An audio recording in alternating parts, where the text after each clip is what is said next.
नमस्कार। अगर सन 2024 में आप धान से ताबड़तोड़ उत्पादन लेना चाहते हो, 1 एकड़ में 40 क्विंटल या इससे ज़्यादा उत्पादन निकालना चाहते हो, तो भैया आपको दो बातों पर ध्यान देना होगा।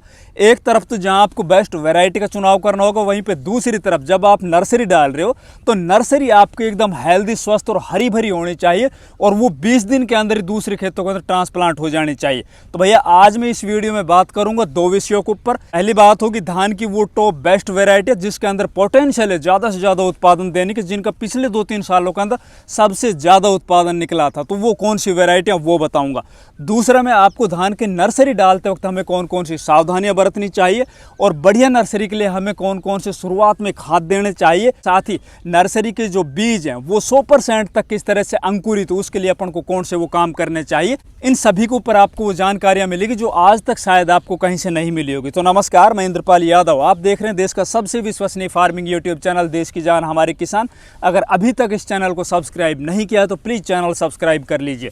साथ ही वीडियो अगर पसंद आए तो ज़्यादा से ज़्यादा दूसरे किसान भाइयों तक भी शेयर करिए। तो चलिए सबसे पहले अपन बात करते हैं एक स्वस्थ नर्सरी बनाने के लिए हमें कौन से वो काम करने हैं, जिससे एक तरफ तो हमारे जो बीज है वो 100% तक जर्मिनेट हो जाए, दूसरी तरफ हमारी जो नर्सरी है वो 20-21 दिन में तैयार होकर दूसरे खेतों में ट्रांसप्लांट हो जाए। सबसे पहले अपन बात करते हैं खेत की तैयारी। देखिए, जिस खेत के अंदर आप नर्सरी डालने जा रहे हो उस खेत की आपको अच्छे से गहरी जुताई कर देनी है। 4-5 दिन उस खेत को यूं ही छोड़ देना है ताकि उसके अंदर डायरेक्ट सनलाइट से, मतलब जो सूर्य का किरण जो ज़मीन के अंदर पड़ेगी वो ज़मीन में आपने अगर अच्छी गहरी जुताई की होगी तो वो 1 फीट नीचे तक जाएगी, तो खेत के अंदर आपकी जो एक्स्ट्रा नमी है वो सूख जाएगी।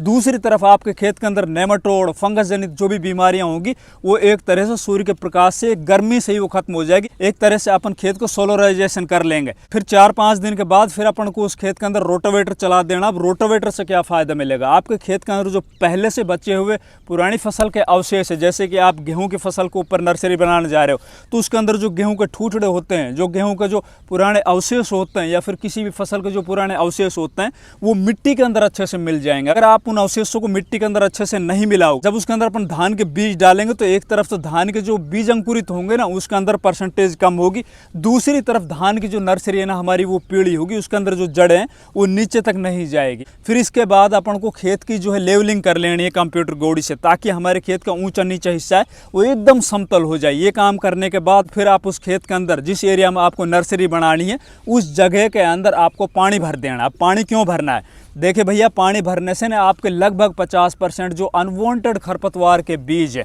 आगे चलकर जो आपको परेशान करेंगे वो इस टाइम पर जर्मिनेट हो लेंगे। फिर जैसे आपके वो बीज जर्मिनेट हो जाते हैं 2-3 दिन के बाद, और जैसे आपका खेत बत्तर आ जाता है, अपने खेत के अच्छे से जुताई कर दीजिए। जुताई करने के बाद फिर इसके अंदर आपको देसी खाद डाल देना। अब देसी खाद के अंदर आपको विशेष सावधानी रखनी। अगर आपके पास 1 साल 1.5 साल का गोबर का सड़ा गला खाद है, बिल्कुल एकदम वो मिट्टी की तरह बन चुका है एकदम, उसी को अपने खेत के अंदर डालना। अन्यथा कच्चा खाद बिल्कुल भी भूलकर अपने खेत के अंदर मत डाल दीजिए, वरना आपकी नर्सरी है ना वो 20 दिन की बात कर रहे हो, आप 35 दिन में भी तैयार नहीं होगी। वो शुरुआत में आपकी बूढ़ी बूढ़ी सी दिखाई देगी, एकदम पीली दिखाई देगी। एक तरफ जहां गोबर के खाद का फायदा मिलता है वहीं पे आपको नुकसान देखने को मिलेगा।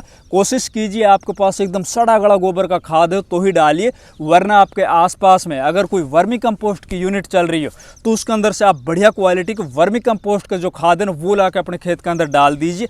फिर देखिए इसकी जो रिजल्ट है ना आपके घर वाले गोबर से 2 गुना मिलेगा। फिर ये खाद डालने के बाद अपने खेत के अच्छे से दोबारा जुताई कर देनी है। फिर बात आती है भैया बीज की। अब बीज को किस तरह से अपन सीड ट्रीटमेंट करें, उसको उपचारित करें, दूसरी तरफ हमारे जो बीज है वो 100% तक किस तरह से जर्मिनेट हो, उसके लिए क्या कुछ करें। तो भैया जो मैं अभी आप लोगों को 5 बेस्ट वैरायटियां बताने जा रहा हूँ, इनमें से कोई भी आप वैरायटी लेके आइए और लेके, जैसे कि आप 20 किलो बीज लेके आए हो, 20 किलो बीज के अंदर आप 20 से 25 किलो पानी लीजिए किसी ड्रम के अंदर। उस पानी के अंदर आपको कुछ फंजीसाइड डालने होंगे, जैसे कि कार्बेंडिजम ले सकते हो आप।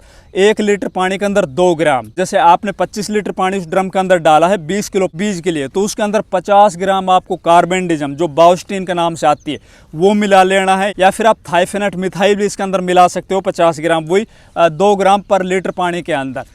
साथ ही इसके अंदर आगे चलकर जो हमारी धान की फसल के अंदर जो BLB वाली बीमारी आती है उससे बचाव के लिए हमें कुछ बैक्टीसाइड का भी यूज करना है। जो ये 20 किलो बीज आप उपचारित करने जा रहे हो इसके अंदर आपको 4 ग्राम जो स्ट्रेप्टोसाइक्लिन की पुड़िया आती है, जो बैक्टीसाइड आता है, उसको भी इसी पानी के अंदर मिला लेना है, अच्छे से इसको घोल लेना है, ताकि जो ये बैक्टीसाइड स्ट्रेप्टोसाइक्लिन है और जो भी अपने फंजीसाइड इसके अंदर डालें वो अच्छे तरह से इसके अंदर मिल जाए कोई लकड़ी लेके। ये मिलाने के बाद फिर जो बीज है ना अपने पास, उस बीज को इसके अंदर डाल देना पानी के अंदर। अब जैसे ही आप बीज को पानी के अंदर डालोगे फिर उसको अच्छे से मिलाना है, मिलाओगे तो उसके अंदर जो खाली बीज होंगे ना वो ऊपर तैरने लग जाएंगे, जो आगे चलकर जर्मिनेट नहीं होंगे। उन बीजों को आप ऊपर से और निकाल लीजिए, निकाल के बाहर डाल दीजिए, फिर दोबारा से चलाइए। दोबारा चलाने के बाद कुछ बचे कुछ जो भी बीज होंगे ना वो भी ऊपर आ जाएंगे। अब इस बीज को जो पानी के अंदर डूबा हुआ है ना 24 घंटे तक आप यूं ही छोड़ दीजिए। 24 घंटे छोड़ने के बाद आपको क्या करना है, आप कोई भी जूट की बोरी लीजिए और जो ये ड्रम है ना उस ड्रम को उस बोरी के अंदर आप उंडेड़ दीजिए, ताकि जो पानी है और बीज है ना वो सारा का सारा उस बोरी के अंदर आ जाए। बोरी वो भीग जाएगी। फिर अपन को लगभग 24 घंटे से 35-36 घंटों तक इंतजार करना है। अब जैसे ही ये बीज अपन ने बोरी के अंदर डाला है 24 से 36 घंटे के लिए जो हमने छोड़ा है, तब तक हमें अपने उस खेत की तैयारी करनी है जिस खेत के अंदर हमने देसी खाद डाला था, जिसकी जुताई की थी। उस खेत के अंदर आपको अगर 20 किलो बीज की नर्सरी बनानी तो भैया 50 फीट बाई 50 फीट एरिया अपन को ले लेना। उसके अंदर 2 या 3 हिस्से डिवाइड कर देने, ऊंची ऊंची उसकी मेड़ मतलब डोड़ बना देनी है। ये करने के बाद उसमें अपन को पानी छोड़ देना है। अब क्यारियों में पानी भरने के बाद फिर अपन को इसमें रासायनिक खाद डालने। देखिए एक तरफ तो जहां हमने देसी खाद डाला था वो अपना काम करेगा, देसी खाद के साथ ही जबरदस्त रिजल्ट लेने के लिए हमें कुछ इसके अंदर रासायनिक खाद भी डालने। अब रासायनिक खाद कितना और कौन सा डालना, देखिए 50 फीट बाई 50 फीट एरिया जिसके अंदर हम 20 किलो की नर्सरी बनाने जा रहे हैं उसमें लगभग 10 किलो DAP डाल दीजिए। देखो भैया DAP के अंदर फॉस्फोरस भी पौधे को मिल जाएगा, नाइट्रोजन भी मिल जाएगा। हो सके तो इसमें आप 5 किलो यूरिया भी ऊपर से ही जब अपन ने पानी भरा उसी में आप छिटक दीजिए। ये दोनों खाद डालने के बाद अपन को इसमें पाटा चलाना है। कोई पाटा ले लीजिए, उसके अंदर आपको रस्सी बांधनी है, पाटे के ऊपर थोड़ा वजन रख लीजिए और इसके अंदर आपको जो पानी भर रखा है ना जिस क्यारी के अंदर उसमें आपको ये घुमाना है, ताकि एक तरफ तो जहाँ क्यारी का कोई ऊंचा नीचा हिस्सा होगा वो एक सार लेवल हो जाएगा, दूसरी तरफ जो हमने ये खाद डाले वो अच्छे से नीचे जमीन के अंदर चले जाएंगे। एक तरह से जब ऊपर से हम जो नर्सरी डालेंगे तो वो पौधे की जड़ों को मिल जाएगा अच्छे तरह से। ये काम करने के बाद फिर अपन को देखना है जो नर्सरी का बीज हमने 24 से 36 घंटों के लिए बोरी के अंदर छोड़ा था वो अगर अच्छे से जर्मिनेट हो चुका है तो उस बीज को निकाल के और अपने खेत के अंदर जिसके अंदर हमने पानी भर रखा है उस एरिया के अंदर छिटक देना। अब छिटकते वक्त भी अपन को ध्यान रखना है, या तो अपन को छिटकते हुए पीछे की तरफ चलना है या फिर क्यारी के बीचों बीच अपन चलते जाना है और दोनों साइड में बीज को डालते हुए चलना है। 2 से 3 दिन के बाद आपके खेत के अंदर जो नर्सरी है ना वो आपको दूर से दिखने लग जाएगी एकदम हरी भरी। फिर इससे आगे जब हमारी नर्सरी लगभग 8 से 9 दिन की हो जाती है उस टाइम के ऊपर आपको एक स्प्रे करना है। देखो शुरुआत में बेसल डोज में जब हमने जो बीज डाले थे उस टाइम के ऊपर हमने फॉस्फोरस भी दे दिया था, नाइट्रोजन भी दे दिया था। अब फॉस्फोरस और नाइट्रोजन ने तो अपना काम कर दिया है, लेकिन हमारी फसल में आगे चलकर पीलापन ना आए, सबसे जरूरी इंपॉर्टेंट बात बता रहा हूँ आपको, पीलापन ना आए उसके लिए अपन को अब इस टाइम पर एक स्प्रे करनी है। स्प्रे में आप चीलेटेड फॉर्म के अंदर जिंक ले लीजिए, मैग्नीशियम सल्फेट ले लीजिए और फेरस सल्फेट ले लीजिए। अपनी खड़ी फसल में 8 से 9 दिन की अवस्था के ऊपर स्प्रे कर दीजिए।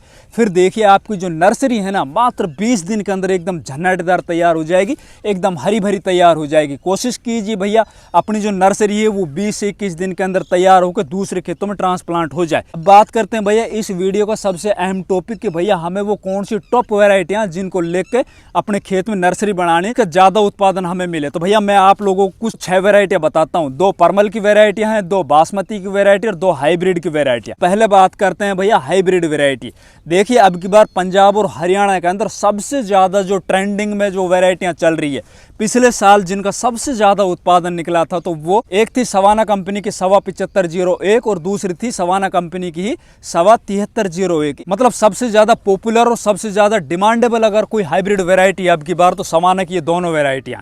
फिर बात करते हैं भैया परमल की 2 वेराइटियां, तो PR 126 और PR 131। इसके अलावा अगर बात करें अपन बासमती की तो बासमती में भैया पूसा 1509 और 1692, ये जो 2 वेराइटियां हैं ना इनका उत्पादन पिछले सालों के अंदर सबसे ज़्यादा निकला था। तो भैया इन 6 वेराइटियों के अंदर से आप कोई भी वेराइटी लेके अपने खेत के अंदर लगा सकते हो। आपको जो उत्पादन है 1 नंबर का निकलेगा, ज़बरदस्त निकलेगा, ताबड़तोड़ निकलेगा। अगर हमारी वीडियो अच्छी लगे वीडियो को लाइक कीजिए, ज़्यादा से ज़्यादा दूसरे किसान भाइयों तक शेयर कीजिए। अगर चैनल अभी तक सब्सक्राइब नहीं किया तो प्लीज़ चैनल सब्सक्राइब कीजिए। धन्यवाद।